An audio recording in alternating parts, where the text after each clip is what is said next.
Hello everyone, आज की video में हम जो एचपीएससी पीजीटी का जो एग्ज़ाम पैटर्न चेंज हुआ है उसके बारे में थोड़ी सी चर्चा करेंगे। तो देख लेते हैं कि क्या क्या बदलाव किए गए हैं इस एग्ज़ाम में। सबसे पहले हमारे पास दो टेस्ट रखे गए। एक तो हमारे पास रखा गया स्क्रीनिंग टेस्ट और दूसरे का नाम रखा गया है सब्जेक्ट नॉलेज टेस्ट। और जो स्क्रीनिंग टेस्ट होगा आपका कितने मार्क्स का होगा? 100 मार्क्स का होगा, जिसमें आपसे education psychology, pedagogy, general awareness, mental ability, comprehension, history, polity, economy and culture of Haryana के बारे में पूछा जाएगा।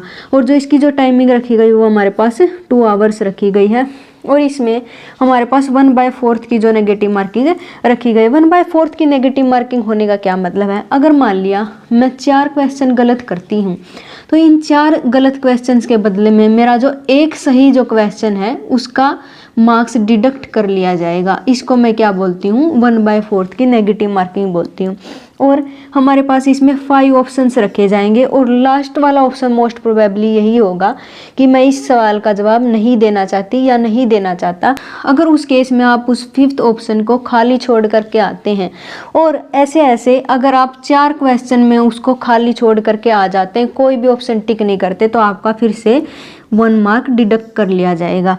और कहने का मतलब ये है कि इसमें भी 1/4 की नेगेटिव मार्किंग होगी अगर आप कोई भी ऑप्शन फिलअप नहीं करके आते हैं। तो अब 25% हमारे पास क्या है? Eligibility criteria. अगर मैं 100 में से 25 मार्क्स ले आती हूँ तो मैं एलिजिबल हो जाती हूँ। और 100 में से अगर मेरे 24 मार्क्स आते तो मैं बाहर हो जाऊंगी। लेकिन अगर 25 मार्क्स आते हैं और मैं उन 4 गुना कैंडिडेट में शामिल हो जाती हूँ तो मैं सब्जेक्ट नॉलेज टेस्ट दे पाऊंगी। अब ये 4 गुना कैंडिडेट कौन से हैं? अगर मान लिया 400 पोस्ट हैं, अगर इसको 4 से मल्टीप्लाई करती हूँ तो 1600 कैंडिडेट में अगर मैं आ जाती हूँ 25 मार्क्स लेने के बाद, तो ही मैं सब्जेक्ट नॉलेज टेस्ट दे पाऊंगी। अगर मैं 1600 कैंडिडेट में नहीं आती हूँ और मेरे 25 मार्क्स से कम आ जाते हैं तो दोनों ही केस में बाहर हो जाऊंगी मैं।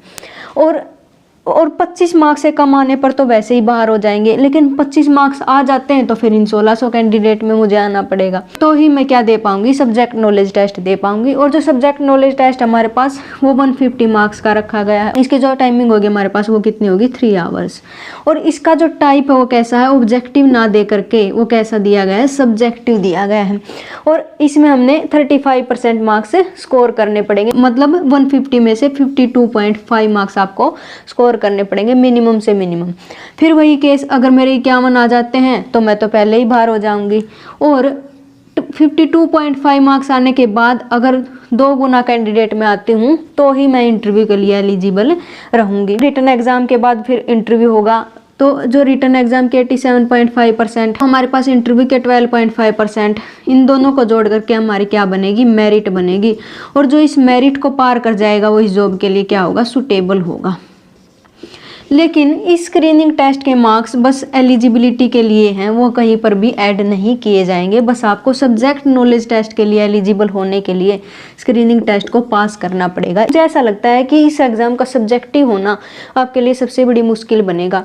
और ख़ास करके अगर मैं मैथ्स की बात करूँ तो सारे कॉम्पिटिटिव एग्जाम हमेशा ऑब्जेक्टिव टाइप के होते हैं। और ऑब्जेक्टिव एग्जाम में हमेशा क्या होती है? टाइमिंग कम होती है, इसलिए हमें क्या करना पड़ता है? शॉर्ट ट्रिक्स अपनानी पड़ती हैं, जिसकी वजह से हमारा जो कॉन्सेप्ट है थोड़ा सा पीछे रह जाता है। और इस कॉन्सेप्ट का जो पीछे रहना है इस सब्जेक्टिव टेस्ट में हमारे लिए परेशानी की वजह बन सकता है। लेकिन जहाँ तक मेरा व्यक्तिगत अनुभव कहता है कि इस प्री एग्ज़ाम के बाद आपको कम से कम 1 महीने का टाइम दिया जाएगा और 15 से 20 दिन तो आपके कहीं नहीं गए। 15 से 20 दिन में या 1 महीने के टाइम में आप क्या कर सकते हैं? सब्जेक्टिव टाइप की तैयारी कर सकते हैं। लेकिन मैं समझती हूँ कि जिनकी थ्योरम्स के ऊपर अच्छी कमांड है और जिनके बेसिक कॉन्सेप्ट क्रिस्टल क्लियर हैं उनके लिए गोल्डन अपॉर्चुनिटी रहेगी। तो यही थी हमारे पास एचपीएससी के पीजीटी एग्जाम में जो बदलाव किए गए हैं उसके बारे में छोटी सी वीडियो। और जिनका एग्जाम है उनको ऑल द बेस्ट और मिलते हैं नेक्स्ट वीडियो में। तब तक के लिए stay connected. Have a nice day. Thank you.